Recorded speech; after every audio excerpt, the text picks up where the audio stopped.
namijin da zai zama baya damuwa da sallah,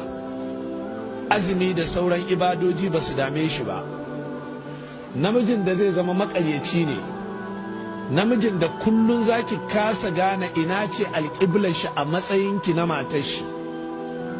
Wannan namijin idan Allah ya ɗora ƙaddara baƙata hauki ya kasance shi ne irin mijinki, to Allah ya kiyaye. Amma ba shi ne irin namijin da Allah yake cewa ar-rijalu qawwamuna 'ala an-nisa'i ba, domin irin wannan ba shi da qayyumiyya, ba yi da tsayuwa, ba yi da cancanta na ya zama mai gida, mai rusa gida ne. A ƙarƙashin wannan lallai maza suna jin daɗin aka ɗauko wannan babi ana cewa maza su ne manya, maza su ne iyayen gida, maza su ke tarbiyyar mata, amma don girman Allah in ya zama shi